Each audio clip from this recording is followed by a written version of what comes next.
Pleb Broadcasting Service. Let me hit record real quick. Yeah, the fingerprints on your screen look like an entire landscape. Shh, be quiet.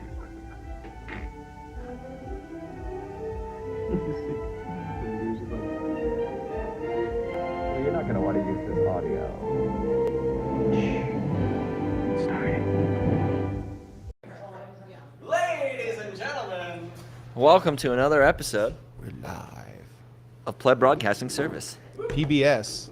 Pleb Broadcasting Service. It's a special PBS tonight. It'll be my last PBS for a while. Oh. We're not ready for The therapy. yet, huh? soundboard. We No, we'll can't come back afford a to it. We'll come soundboard, back so to I it. just do all the sounds. I think Logan knows how to do soundboarding stuff. Yeah. What's You new with tell. everyone this week? How are things? It feels like it already feels like a lot has changed, but maybe it's just because I'm not here. Maybe it's a lot has changed just in my own personal life suddenly, which feels like that's the reason so much feels like it's changed, but Pleb Lab feels different. Yeah, a lot has changed in the past couple days. Yeah? Yeah. Yeah, It's a actually good feng shui? That's good. I had a bit of a We didn't scare you back to Nashville yet, so you're still kicking it, Pleb Lab? I took a nap in the library yesterday, and I woke up and apparently all hell broke loose. Wow, you took a nap? Yeah. What kind of hell? No, it was nothing. It was just drama. That Just happens drama. every once in a while. I Yeah, guess. apparently like our CEO just Oh, shit. vanished. Tell me more. No, it was fine. It was just so we had a resident here, David. Yes, I know of him. Yeah. So like he It's been had an his interesting business dynamic. set up over there, and he was it was always temporary. He was Thanks. looking to get a hacker house, so I guess he finally got that set up, and so he finally moved out.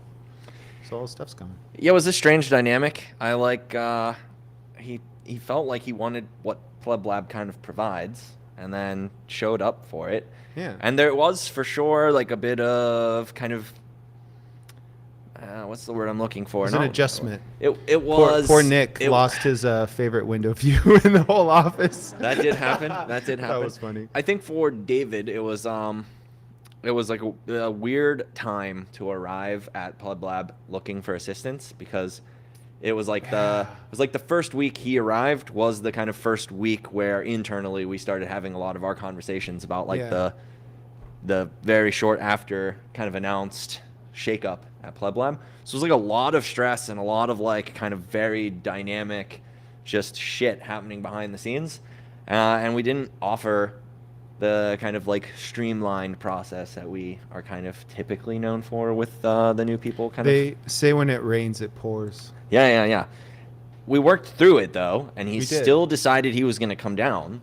And then No, it was cool. he did. He showed up like a week later, kind of moved in. He had a cool business running. I like what he's doing. I've told him I will help in any way I can, which is the same kind of shout out I gave to everybody in here when I left. Is like, look, I might not be around Pleb Lab as often, but you all have my number. You know how to reach me in Slack and Telegram, and I'm Yeah, you're staying in pretty the Slack active chat, on right? Twitter. I don't think I'm getting kicked out, but I don't know. I'm not the CEO can't. here anymore, so You can't leave the Slack. I still have Once you're keys. in, you're in. I gave back my office key, which currently the interim CEO is Carlos Gonzalez, Really? known as Car. I was gonna say it was He's gonna Alex, yell at me 'cause for telling he's the out one that his took full over name. your office. Yeah. Alex has got a bit of an upgrade in the office. It's like twice as spacious. Looks good in God, there. it's really nice in there. It does look good in there. It's way homier than my office was. My office was pretty sterile. Your I never got office around to was a doing the kennel paint. for It Iris. was just like a dog kennel. Yeah, that's Yeah. true. Which She I had hear free Pleb Lab. reign and all I the hear time. Pleb Lab is no longer dog friendly. That's sad. Is that really? That's news what I to was me. told. That's what I was told. Yeah. Well, so we have a kitten that stops by sometimes. That makes sense. The kitten's pretty friendly. Pleb cats, and yeah. Well, that's a different topic altogether. Pleb cats. Yeah, I'll leave that between me and Carr when he wants to figure that out. Ooh. No, is he part of Pleb Cats too? Sorry, He has to BTC be. Retriever. No dogs allowed. Are you? Yeah. Is it like? Or do you get kicked out of Pleb Lab if you're a golden doodle on Twitter? Oh, he's a golden retriever. Anyways, Is that a golden retriever? how's everybody else this week? We got a couple of new faces in here. It looks like maybe. We do. Where you Hands guys- up if you're new. You guys been to PBS before? 2 new people. Cool. Where are you coming in from? Canada. Holy. Canada. Both of you or just you? Just that guy. All right, cool. He's not. I'm not speaking for both people here. You drove from Canada. I did drive sales trip. Wow. Okay. Nice. Welcome. How'd you find us? Hmm. Oh yeah, we're on Google. Yeah. Twitter. Nice. Twitter and.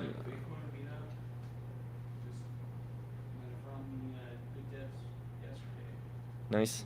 How was that? Oh yeah, BitDevs was pretty good. Yeah.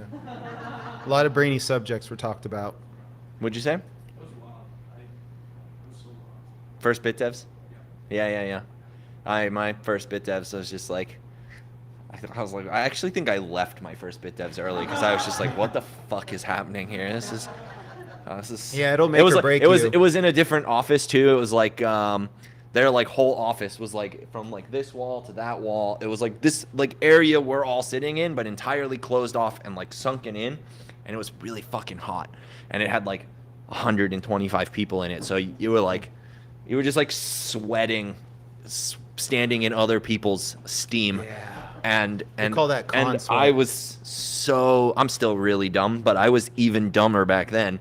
So it was really intense, and I think after like 40 minutes I felt bad because I like had to like make my way through this like really really like riveted crowd of people and then close the door on the way out. But I was just like, I gotta get out of here. There's a lot of smart people in that room though. There's a ton of smart people in the room, and like back then it was like, it's still a really cool event to go to, but it was different back then because that was like I got here in 2020, tail end of 2020. Got in early. No, it was 2021. I got here like early 2021, and it was still kind of like that very like we're all kind of rebels phase where it was like this is the only place in all of America where people are gathering en masse with no masks. It's Yeah. like And now we get catering. it was high octane. Yeah, We go to the yeah. BitDevs. Yeah, you had to back then, dude. You had to get. We didn't I'm go not through the gonna struggle take pile. credit for it, but I'm gonna take credit for it because you used to have to buy an armband to go to fucking barbecue afterwards, and then Oh, Austin yeah. Bitcoin Club started giving away free chicken and beer, and now all the events in Austin are catered. So Yeah, that suddenly I'm became gonna, a thing. yeah, dude, you Let's go to Cooper's for yep, Cooper's barbecue barbecue. was the place to go, and then we did one Austin Bitcoin Club with deli sandwiches and water bottles, and some people showed up and they're like, we like what you're doing, we want to support this, and we got enough money that we started catering Gus's fried chicken and beer, and Yeah. thus Austin Bitcoin Club was born. Do you think that taco joint around the corner misses you? I'm The sure one they on, probably do.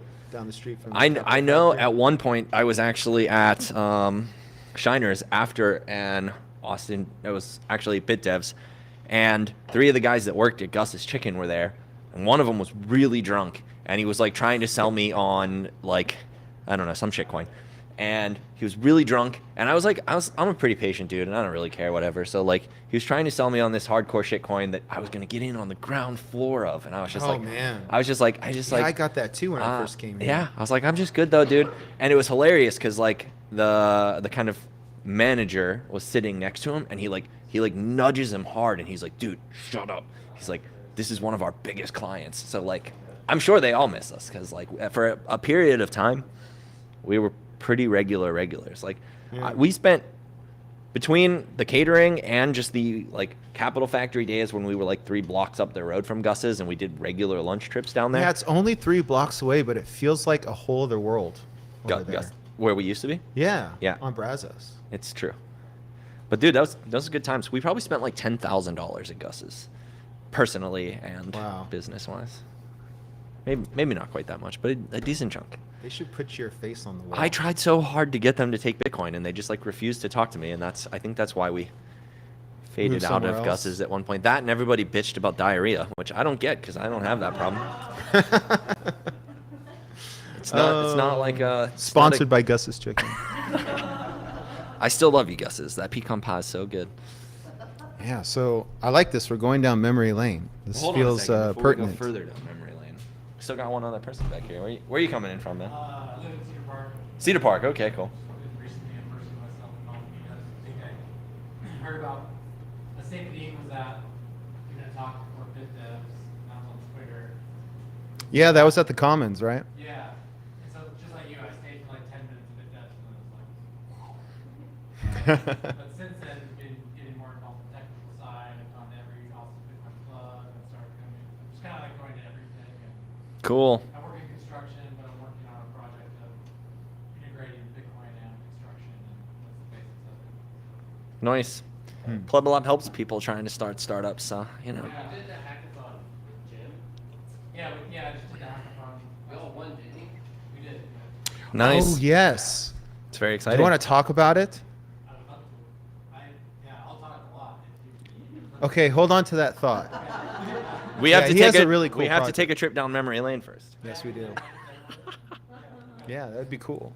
I don't know if we can demo it on PBS. Yeah, this is a pleb broadcasting service. Like we barely have microphones. I mean, we do have microphones. The microphones are by far the highest production value thing here. Oh so, yeah. For those of you who aren't familiar with the story, Pleb Broadcasting Service literally started with a duct tape, like piece of paper on a wall that just said PBS on it. The very first episode, we actually for many episodes we had one shitty microphone that everybody who came up to participate, because it's not normally just two people. It's a very dynamic show, as you may already tell. But like you had to fight over that single microphone. And our very first episode, for whatever reason, we decided that the shit the microphone was plugged into was sitting on top of a trash can. And like midstream, we like yanked the cord hard enough that it actually fell into the trash can and came unplugged. So we were literally using just like computer microphone to like record the stream while we're like trying to dig our equipment out of the trash can. It was very, hey, look at 1.0. that. I watched one time when there was no audio for like 20 minutes. And I was Audio was like, out. chat and nobody was paying attention. We appreciate the That might have been when I was producing. that might have been. There was one that it was my fault that was like that. Hey man, we were again. It's Pleb Broadcasting Service, not fancy high quality production services. It is what it is. We were kind of just learning on the fly and getting the right equipment on the fly, and then we finally found some sponsors, and that was fucking cool for a little while. Yes. Thanks for the microphones, Voltage. They paid for these, right? They did, yeah. They yeah, did, yeah. Voltage PBS is sponsorship brought help. to you by Voltage. We didn't do a plug yet.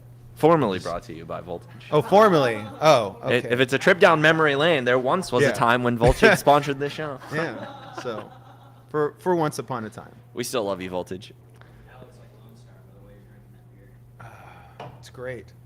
I'm not much of a beer drinker. I'm treating it like wine. Just taking a little bit at a time. You were here. You were here pre this building, right? I was here pre this building, yeah. Briefly, though. I was here when they broke ground and they built it from scratch. Yeah. Nice. Yeah. It's pretty Brick by fucking. brick. I feel like that's really old, man. You look great for your age. At Ironworks after PBS. Yeah, exactly what I did. Yeah. I have a similar story to this gentleman right here. So I'm already slurring my speech. Another one, please. But yeah, when I first came here, I didn't know what to do or where to go. So one of the first things that I did was I went on Meetup and I just looked up a whole bunch of different meetups and I just went to every single one. Nice. Yeah. I actually came to Austin because I heard whispers in the wind about bit devs. I was in Dallas, and I don't know how I heard the whispers in the wind, but somehow I found information that was like, there may be a group of Bitcoiners gathering during this pandemic just a couple hours south of you, and I was like, I have to go check this out. And It's funny you mention that because I don't drink. Thank you. I feel like I can't tell you why I thought Bitcoin was here, but I came here because I thought Bitcoin was here. And I guess it was just kind of whispers on the internet. Yeah. I feel like we tried to amplify some of those whispers over the last year, but it was for sure. It was like for a little while, if you knew, you knew. And like every new person who kind of heard the whisper then kind of started talking about it with just like one or two people that they knew. But it was just like, you just had to kind of stumble across it on like Bitcoin Twitter. Yeah. It was weird, man. It was for like a good year after they relaunched the BitDevs. It was like Austin was like a pilgrimage. It was like everybody wanted to be around their people, and there was like literally global. A couple of the BitDevs I remember going to in the earliest days, there were people flying in from like London Yeah. monthly. I mean, it's still happening. That's probably true. Yeah. Yeah, it's crazy. Thank you, by the way, For for what? building the place that everybody likes to make a pilgrimage to, Oh. Pleb Lab. You're welcome, man. We are I didn't spot on but the like map. I didn't do much. I just did what people asked for. I showed up, and then selfishly I was like, BitDevs is too technical. I'm too stupid. But I like the part at the end when people just like sit around and bullshit about Bitcoin over barbecue. Yeah, that's great. And I was like, how do we do more of that? That's why we really go to That's why I went to BitDevs. I went to BitDevs for the fucking barbecue at the end because I was sitting in a room for 2 hours sweating my ass off just feeling like an idiot. So it didn't do me much good. But Yeah. at the end, when I actually got to talk to people and meet new people and just like eat what I'll say is halfway decent food, because I don't think Cooper's is all that good. Sorry, Parker. But like I went and it was fucking chill and we hung out with cool people, and then it was like one day at that time I was still not doing shit. There was no Austin Bitcoin Club, there was no Pleb Lab. There was just like Yeah. me living in a van across fucking town doing once a month meetups. And I was like trying to find a way into the space. I'd started talking to Justin Moon a little bit. He was like kind of mentoring me in the early His days. hair's doing great, by the way. I'm sure it is. I'm gonna catch up to him on the front side. Yeah. I can't. Yeah, he's got no front game. No, that's for I'm sure. not gonna have a mullet like Still that baby anytime face. soon, though. So it's yin and yang. You know what I mean? Some of us grow great facial hair, and some of us grow mullets, and some of us are balding and have a thin, kind of scratchy beard. But you know, we just make it work. Yeah, that's true. And then there's some of us that like just to polish it all up, and they look beautiful anyway. Yeah, that's not me. No. I put a little bit of time into it, but that's not a ton of time. Yeah. And there's then some and just, then like, there's let some it people grow who are like just like crazy naturally forest. gifted, just like they just like Michael Atwood. Yeah. That dude's beard is retarded. It's like Best beard in Bitcoin. he Atwood. He Can we has get like a community vote? I don't think there's a vote on it. It's just like he wins. There's like you don't get a vote. Like Michael Atwood has one of the fucking like most full and luscious beards I've ever seen anywhere. Yeah. Not just in Bitcoin, just like anywhere. The guy's beard is insane. Yeah. There's no vote. Michael Atwood wins. Yeah. Here. Adjourned. So fucking A, man. It's been a crazy week. Crazy couple of weeks. Yeah. Feels good to be doing a PBS though. I was talking to Keon before the show. It's like I'm in this personal weird phase where at least probably a handful of people in this room might be familiar with at present, but like I feel strangely like without a home. Like I know that I have all of the people here and like I built real relationships here, but like so it's just I'm in this like weird place where I just like don't know what to think or feel, because it just like kind of at the drop of a dime everything was just different, just Yeah. like overnight. Like I like woke up the other day and I went outside and it was like sunrise, and it was a beautiful sunrise, and it was like a nice crisp morning, and I took like a deep breath, and just like this like thought in my head was just like a new day, which is exciting. I kind of live for that what's next mentality. I'm good at starting and building new things. Do you feel like you're losing your baby? Pleb Lab? Yeah. Yeah, your work baby. Yeah. No, I'm not losing my baby. We actually got 3D photos today. He's got some chunky cheeks and some big lips that I don't know where they came from, but they're not mine or mom's, so. Oh.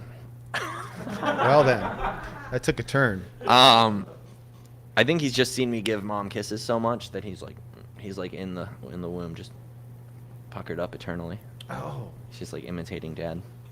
cool. But Gotta get him early. yes, the answer to your question, like a little bit, yeah. And it's weird because it's by choice and it's necessary, and it's kind of what is required for all parties involved.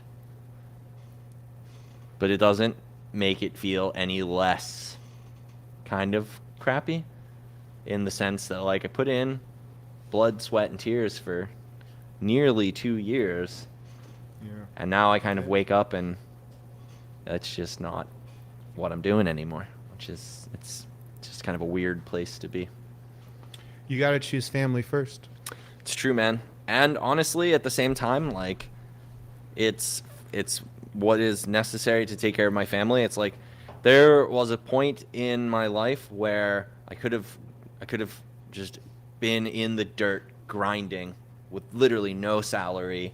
Like, oh, okay, fuck it, back into my FedEx truck, like living in a park, off grid, like no expenses whatsoever. But like, I'm not, like, things have changed since I started all of this. I got married. I've got a baby due in like just over 10 weeks.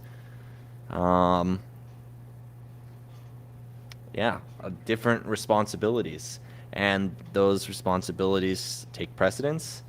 And then at the same time, like, on top of that, like, I care about Pleb Lab and I want Pleb Lab to succeed. And Keon actually said it many, many times over the last couple months, this idea of, like, running a startup is basically 99% pain. Like, you're just going to struggle indefinitely, and it's fucking hard. That's what you sign up for. Yeah, and well, I realized that as we were kind of like working through all of this shit over the last couple of weeks, that like it dawned on me that this is my baby. And I think that kind of idea that startup life is 99% pain, the realization I had is that, like, that's the pain that I have to bear right now. It's like, what Pleb Lab needs is me to walk away. Like, for Pleb Lab to have a chance to continue to grow and thrive and succeed, there is no other option. The options were fucking nuke or take a new path. And who the fuck wants to nuke it? This place is awesome. The people here are awesome. I think we need to keep this place around. Yeah, I agree. It's grown on me. That's grown on a lot of us, I think. Yeah. Yeah, don't Don't nuke the baby. baby. Hashtag tweet, send it. I'm gonna miss the pink suit, man. Are you gonna keep the pink suit? I'm still gonna get more suits. I want like a lightning yellow and a Bitcoin orange and maybe even like a fiat green. Got to get a couple more colorful suits. I feel like somebody already took the fiat green suit. Was that Matthew Lesko? Like you can get money from the government. Buy my book. It doesn't need to be like patterned. Just like the same kind of suit that I have now, tailored, all one color. 2, maybe 3-piece, depending on how I'm feeling when I buy the suit. But like, just like solid, bright yellow, bright orange, some kind of like decent green. Okay. Just, gotta stay colorful, man. I saw the adopting Bitcoin like photo op when you guys did the conference there, and the pink suit was on point. Dude, so I think it was during my panel, somebody said I had to be the best dressed person there because they were fairly certain I was even better dressed than Prince Philip from Serbia. And I'm fairly certain I was. I don't think anybody was better dressed. Shots fired. Sorry, Prince Philip. Like, not literally sorry. out of country. Be careful. Yeah. Bring it, man. We got an army at Pleb Lab. Yeah. No, I like that pink suit, man. It's a good look. It's my look. Are you coming to SatsBuy? Will you be here for I SatsBuy? assume I'll probably be in and out. Yeah. Yeah. I mean, I'm like not gonna disappear. I have priorities that have to be taken care of, obviously, and like I gotta still earn a living. So there are things I'm gonna be doing differently than I've been doing currently. But I am still gonna be around. I'll probably be around for SatsBuy. I'm actually likely leaving Austin shortly after the baby's born for at least a small window of time to kind of just reorient and figure out how to make whatever's next make sense, because right now none of it does, unfortunately. Yeah, that's you have to move. Well, I'm not going to dox you, but yeah, you have to move for your family. Yeah, I mean, so I could make it work where I stay here, but it's a real grind, and there are a lot of struggles. And without the Pleb Lab anchor, it doesn't make as much sense for me anymore to like put in that grind. I have a Because friend it's of like- mine that he's stuck in LA right now. I'm trying to evacuate him, Sure, but he just keeps having babies. That son of a bitch. good for him. And he doesn't want to do the move. Like it'll affect their lives. So it's like he's pretty much like, I'm here until like they grow up, and then I'll be able to move. So it's like a big decision. Why is that? Because they're in school, or Yeah, he they're doesn't. friends, Well, it's or like what's the family. So Okay. a lot of the family is there, and the family's not going to move. Sure. So, and he wants his kids to grow up with his family, and that's Sure. a big thing. So it kind of anchors him there, unfortunately. My mom and my stepdad moved down here not all that long ago, and I feel terrible because they mostly moved down here because I was here. My mom was really excited to kind of have the opportunity to be around and like help take care of the baby. So that's really unfortunate. Yeah. She has a lot of family in Pittsburgh. I still have a lot of family in Pittsburgh. Neither of us wants to be there. Like, it's not kind of like a long-term destination for us. We're going to try and figure out how to get out of there as soon as possible. Part of the plan at present, anyways, is likely just kind of scaling up what I did when I moved here, like that ability to kind of get in the weeds and get in the dirt, but just like slightly more elevated. My FedEx truck was great for me, but I think what we're looking at right now is probably just trying to stack a little bit of cash and go buy a school bus, and then spend the time converting a school bus into a schoolie and just go full time. That'll be cool. It's like always a bigger upfront investment, but once it's built, I literally have no bills other than the gas if I decide to like move from one place to another. So I think that's our game plan, at least generally speaking.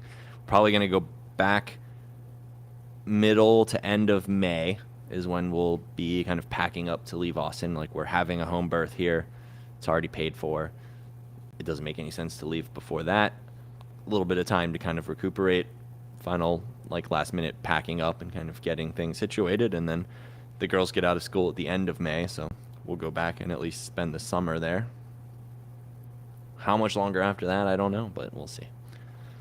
I'm gonna miss you, man. I am gonna miss everybody here, man. We're gonna have It's to been- find something crazy to do to celebrate.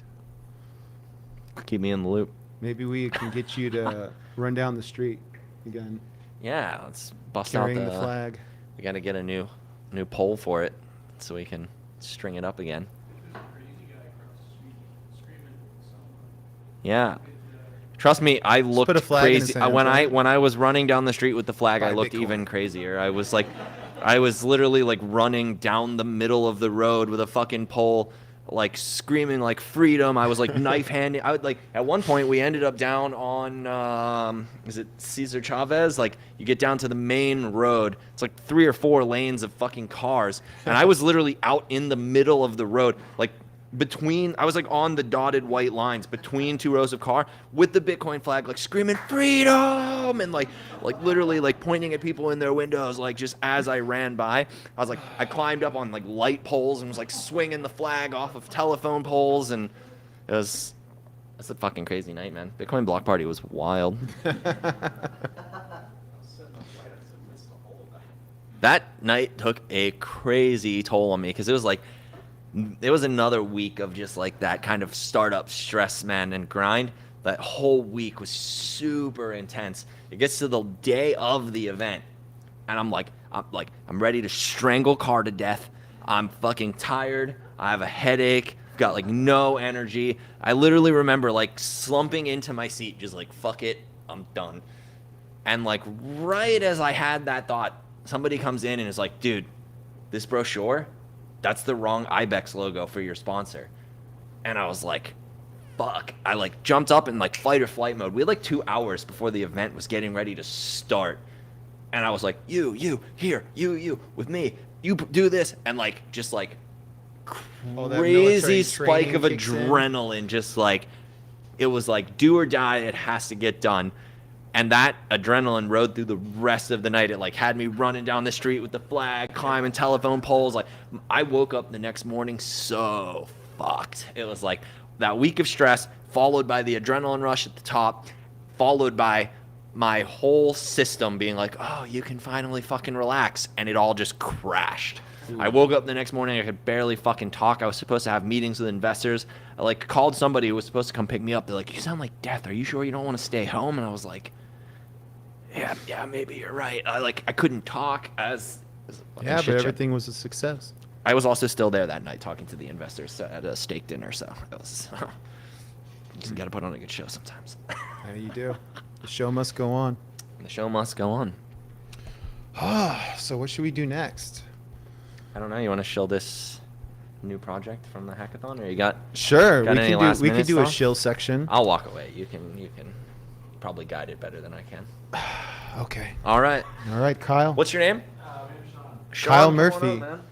is leaving the stage. Ladies and gentlemen, if I'm not back, it's been an honor. Until next time. Till next time, you'll be back. Kyle, have a seat. I didn't know this was a show or anything. So. No, it's not. It's mainly just the people here in the audience. Nobody watches this thing. Yeah. Anyways, we have a viewer. Is he stuck outside? If I go to Twitch, it often says that there's more viewers than it says on Restream. Check that out. But yeah, please introduce yourself. My name's Sean. I'm a residential project manager working in construction. I'm just managing like one big Lake Austin remodel right now, but I've been in construction since like 2016. My specialty as a tradesman is waterproof decks. So no, not Trex decks. I don't do those. Other people, that's a commodity service. Is this residential or commercial?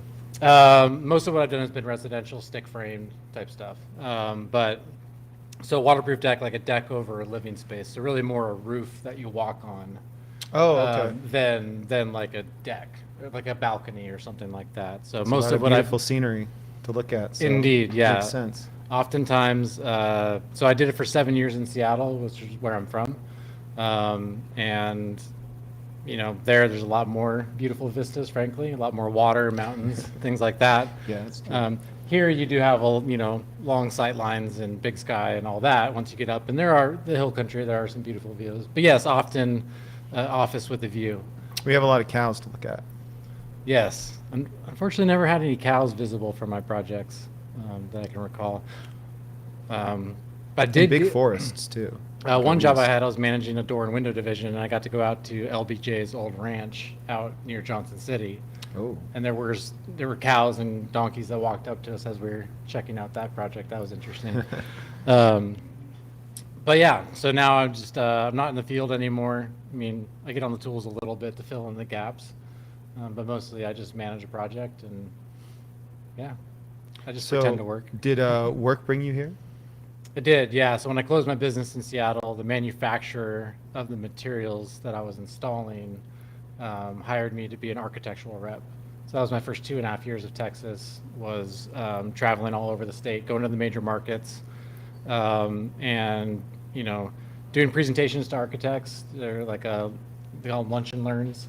Architects have to do continuing education, and so you have to do like a generic presentation. So I wouldn't say Westcoat ALX. I would say acrylic modified lath waterproofing system, or metal lath reinforced acrylic modified cement waterproofing system. The difference between Kleenex and a tissue, right? Everybody says, "Oh, give me a Kleenex." Well, that's a brand name. It's not the technical term. Right. Yeah, exactly. So like everybody says, "Oh, I need a Kleenex." Well, Kleenex. Oh, like all the words. Oh, that. Metal lath reinforced acrylic modified cement waterproofing system. Yeah. Yeah, I use a 42% solids acrylic modifier, could get geeky, and then installed different epoxy coatings. So you've got 100% solids versus like a water base, which is more like a 60% solids. So yeah, this is kind of fun actually. So like a wall paint is actually like 20 to 30% solids. So that means the rest of that is the vehicle, or what delivers the product to the surface, and then that evaporates out and leaves you your dry film thickness. So when you're putting coatings, you can measure wet film thickness or dry film thickness, and you want to do that at different points of your application process to make sure you're getting proper coverage rates and coverage for the performance of the material you're installing. So anyway, yeah. Anyway, yeah. But no, that's fascinating. So then, what brought you into Bitcoin? So actually, Andreas Antonopoulos on Joe Rogan the first time, but even before that, I remember hearing an NPR story about this new digital currency that was being created, and I feel like I remember where I was sitting. I don't know if it's true or not, but it was like, oh, it's worth 2/100th of a penny. I should probably focus on my painting business, even though I have an old 286 laying around that I could probably build into one of these miners or whatever that is. Hindsight being what it was. Yeah, I think we all had Absolutely that should have focused on that. Should have stopped playing Halo and built a miner. Yeah, exactly. Yeah, and then heard Andreas and immediately saw the vision of it, right? Like, oh, this makes governments obsolete. This makes I've always known money is a scam, just intuitively, oh, it's some agreement that we just agree that this thing has value and it's a token that we can use. And but then the understanding of something with the scarcity that's immutable, incorruptible. I mean, all the things we say, right, in Bitcoin. Yeah, I never really knew anything about money growing up as a kid. No. It's not something that's really been part of the cultural lexicon. Well, no, it's not useful for them to teach us what it actually is and what they're doing to it and how they're robbing us with the policies, right? Why is it normal? Why is it acceptable to say, well, in today's dollars, that's bullshit, right? We all know that. Yeah, well, yeah, now Yeah. things have ever since 2008. That was kind of my wake up moment. Yeah. So, I want yeah. yesterday's dollars. Can we get some of those? Yesterday's Yeah, dollars? exactly. Yeah. Yeah. Are they up or down right now? Yeah. Yesterday's dollars. I think all of the yesteryear dollars are always off, right? Right. Yeah, Yeah. it's just constantly inflating. Yeah. And why is it normal to aim for? A lot of more to do ordinals on dollars and make the ones that are older more valuable by pegging when they came out. Yeah. Work. Well, they have. I mean, It's a temporary fix still, but dollars have a more legit serializing function built in that's not a layer 2 to it, right? So, yeah. just like Did this become fiat inscriptions versus ordinal inscriptions Right. conversation? Yeah. Except for there, it's on the base layer. Well, inscriptions are base layer. Yeah, or you Yeah. get one of those stamps. Yeah, I used to stamp it. Buy with- Bitcoin, stamp it on $1. Yeah. Those are pretty cool, though. into their systems and put the inscriptions right in their database. Every time the treasury opens their database, it's just clogged up with NFTs now. Just kitty pictures.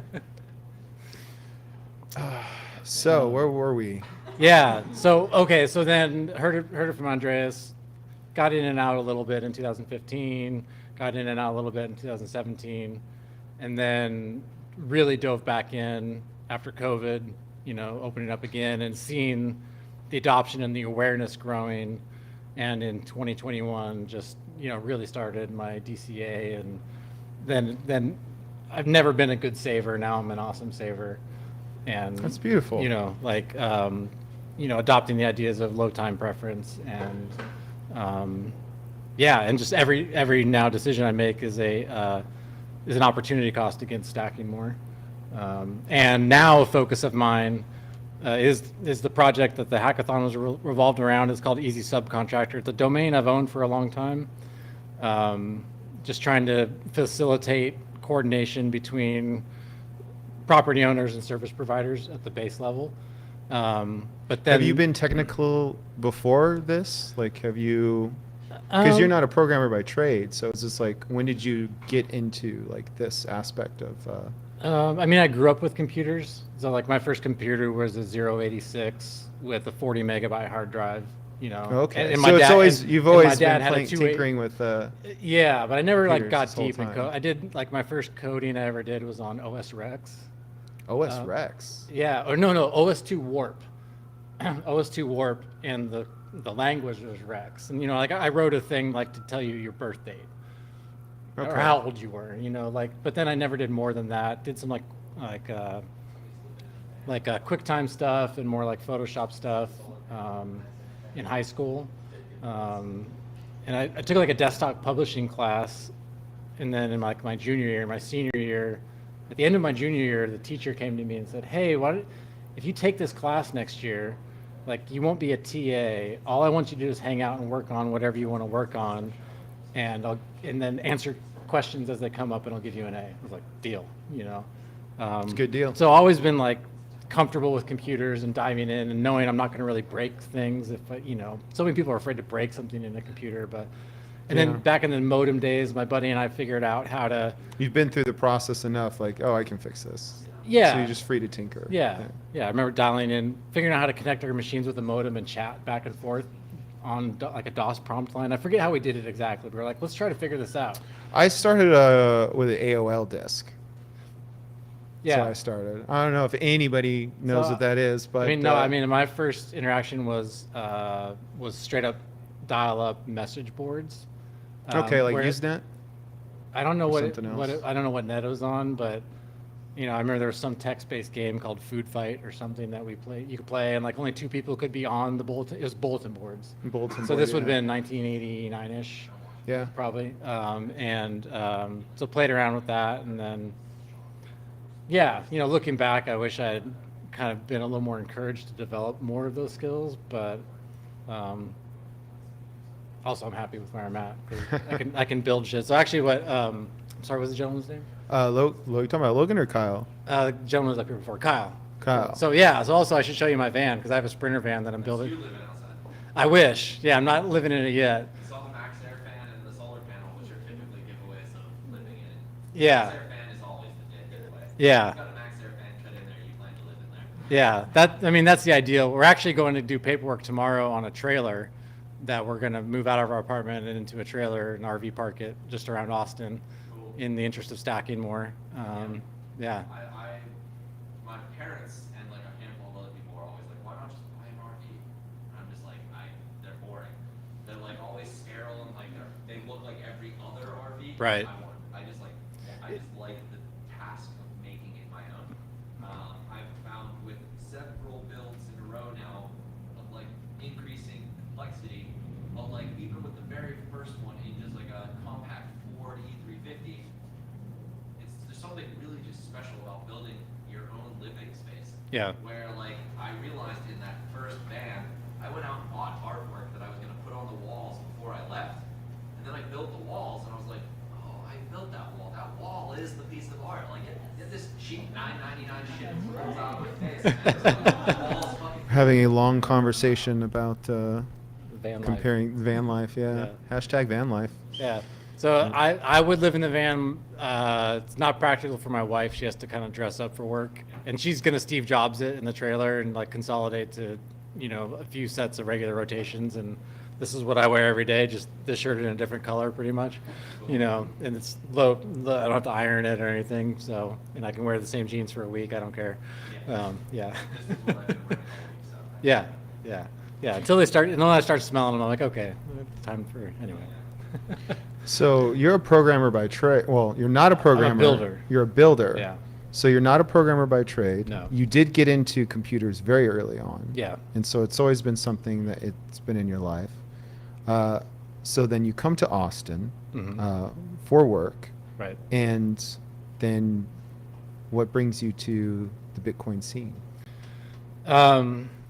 So, I mean, really just furthering my conviction of it's the future. And I think what I started to ramble on about was where I'm at now. And it's kind of in the zeitgeist, I feel like, in Bitcoin right now. But I feel like it's time we have to start developing the circular economy. And Agreed. so I buy my beef through Oshi, through the Beef Initiative. You know, I went to the Kill It and Grill It when they opened the processing facility down there. I wish I could have went to that. So I mean, that's Yeah. just like, you know, yeah. And you know, frankly, since moving to Austin, we haven't really found a community yet. So, like, I'm probably making some of the best connections and friends that I've made just in the past few months of being involved in the community, because there's already a common purpose, you know. Yeah. And you know, obviously, I have friends that I've made through work and whatnot, but I think that's something they don't tell you when you're younger. Like, you're gonna form your friendships in your 20s, right? And then as you get older and people are busy, it's kind of hard to get those commitments again. So, Yeah. you know, but a community like this, especially when, there's a lot of regular people that I've met now multiple times. And again, there's this common purpose and thing that we're working towards and encouraging each other towards. But I feel like circular economy development is critical with where Bitcoin is at, with where the world is at, like removing our economic energy from a corrupt system. And we don't need their permission. Yeah, we could just do it. Come for the revolution. Talk. Right. Your question earlier, I don't think you asked this question earlier, but like some of my idea for like what to do next. Obviously, in the short term, I need to work. But like I said, I like building new things, and I was already working on it, very kind of just like in my spare time. And I'm like really gonna start, I think, exploring more thoroughly the idea of like my next project being this exact idea, but like at full scale, and just like trying to figure out how to build Bitcoin City. I like jokingly a year ago said El Salvador would have to try and beat Austin to it, and I think that's where I'm gonna start focusing some of my energy. Is just like how can we get investment into this idea of like literally building out the first Bitcoin citadel that's scalable through replication. Like, can we prove like we did with Pleb Lab that like an entire economy built from the ground up and then functioning on a Bitcoin system is scalable? Yeah, I think we could do it. I mean, Austin would be the place to do it. Build a Bitcoin city.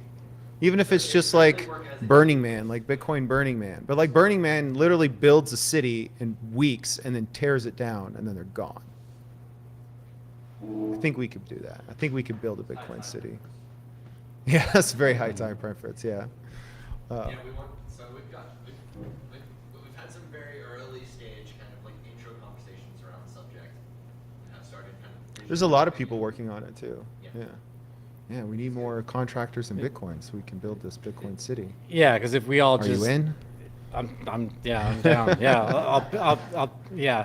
I did a little side project for the neighbor of my project, and he tried to hand me $100, and he wanted to pay me $100 for the little bit of work I did, and he had told me that a buddy of his said he'd bought like $3,000 worth of Cardano, and it's just tanked since then. Yeah. And I told it's on Coinbase. I was like, sell it right now, buy Bitcoin, and I will come. He's a 70-year-old guy. I was like, and I will come show you how to at least get it into a Coinbase hot wallet, and you can custody it. And this is after like talking to him. He was very intrigued. He invited me inside, and we sat down and talked for like an hour because he didn't know the difference between Bitcoin and crypto, and broke that down and described the scarcity and how went through the basics of Yeah. the scarcity and how are these things created. Yeah, and, a lot of people just don't know. yeah. And I said, well, how about instead of that $100, like, why don't we sit down and let me send you $50 of Bitcoin back? And he's like, oh, no. That's smart. Ooh, that's a smart one. I hope someone took notes on that. So, and also the idea I have is, so I have Easy Subcontractor, but also I have proofofwork.builders, I think, and I have proofofworkbuilders.com. Yeah, you and I mentioned think- you've been working on this for a while. Well, it's been an idea, and now it's like, okay, now it's fucking go time.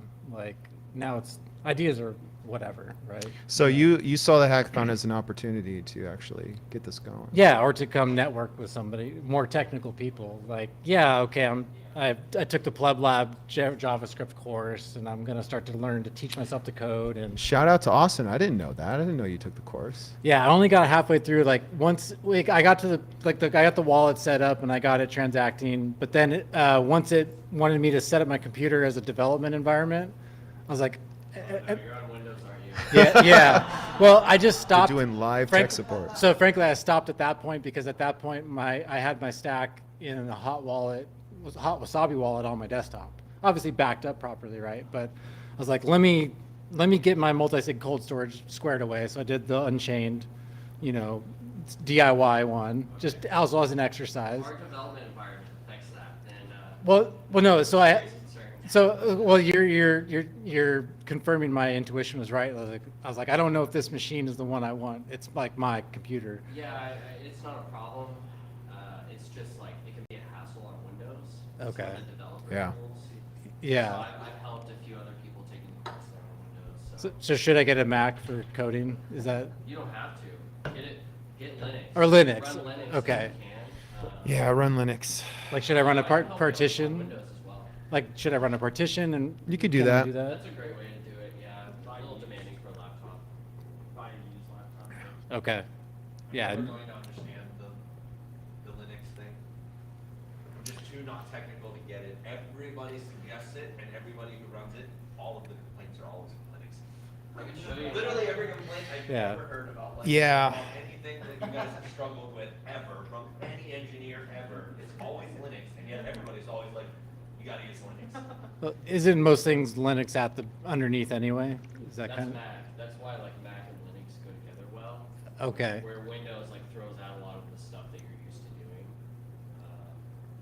But yeah, there is truth in that. But it's also like if you're a developer, it makes it a lot easier. Okay. Yeah. You have a more intimate relationship with your computer, which I think is a good thing.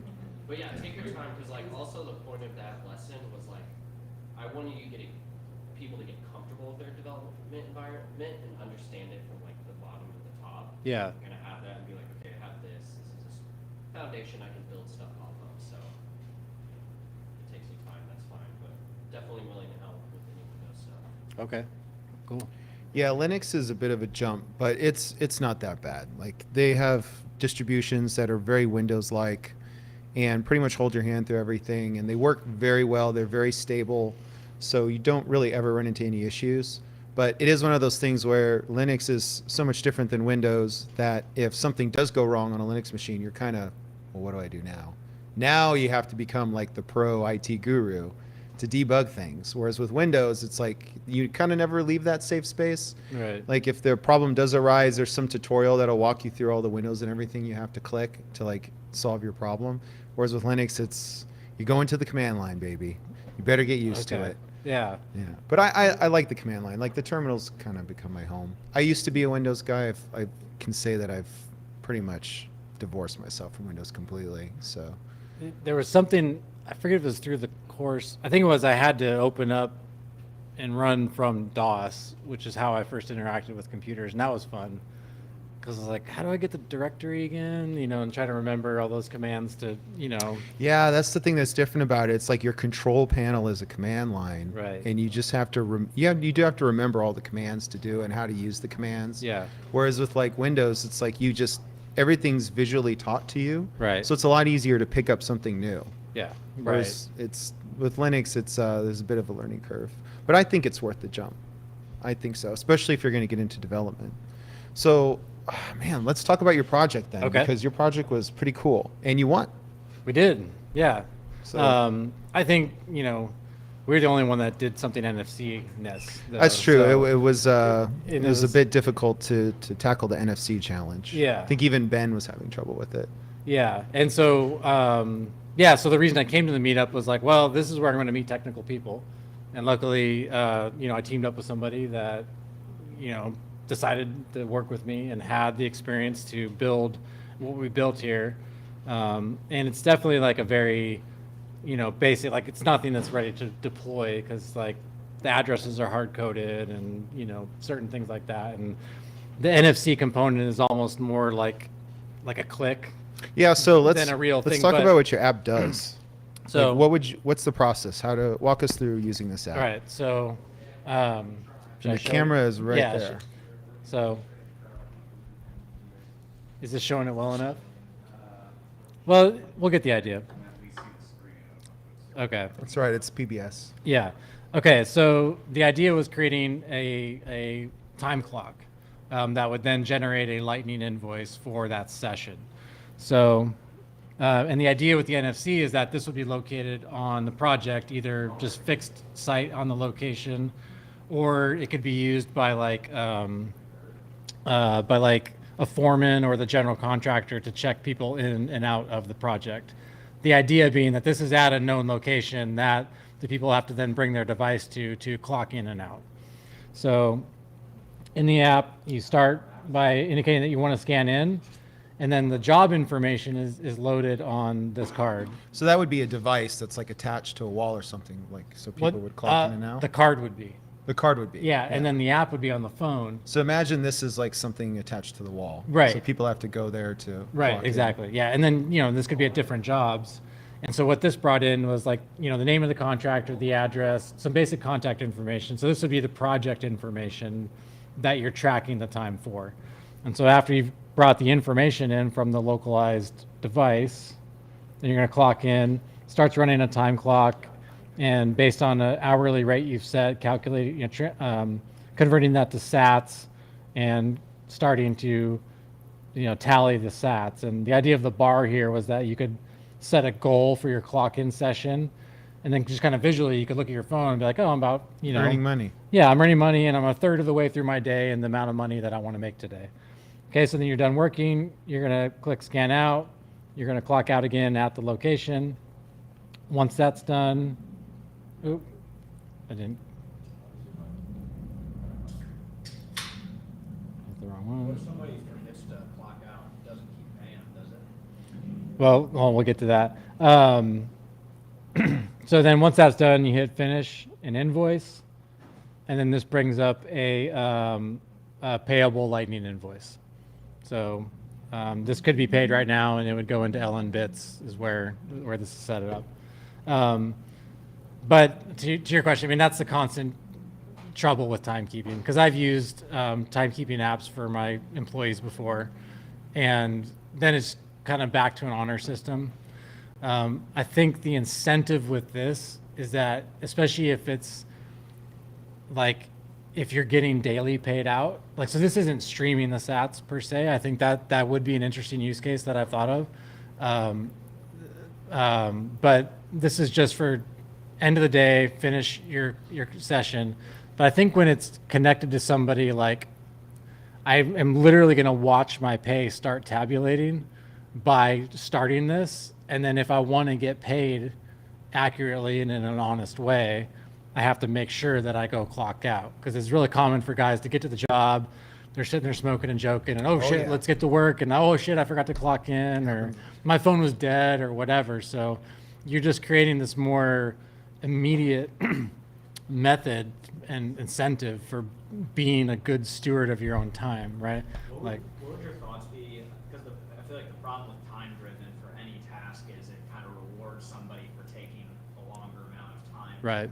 Versus task driven, it's like your goal is to complete the task to your best Right. ability without the. What if would there be a way of doing, like, maybe you have like a list of tasks? So like if you have like a construction site, you have like a list of tasks, and then like the people go in, and like if they complete the task, then they have to like approve it by like an on-site manager, and then when you do that, maybe you like tap your pay or something like that. Yeah, absolutely. And that's actually the broader idea so the broader idea for Easy Subcontractor, and there's a landing page there if you just go to easysubcontractor.com, and what you'll see there is 3 basic steps, which is define scope of work, lightning powered handshake, and then complete the project.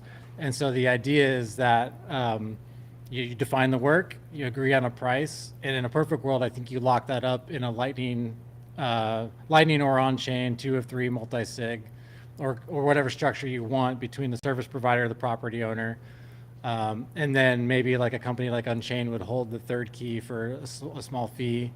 And if the contractor finishes the work, they click "I'm done," which is them signing their part, and then the property owner is going to get an alert.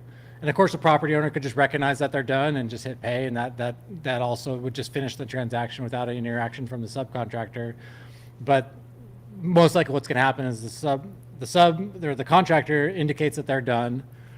And then you could layer in all sorts of things through that. Like when you define the scope of work, the customer could define, like, I want pictures from these 3 angles of, maybe there's 3 scopes of work and you put 3 picture angles in there.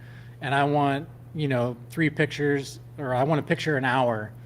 And there could be an overlay that helps the contractor line that picture up, and they take it. I mean, there's tons of layers of things we could do in this. But the basics of getting paid is that 2 of 3 is complete and are paid. Contractor gets hit by a bus. Customer has a problem. Most construction contracts that you enter into, a lot of them you agree to go to binding arbitration instead of going to court.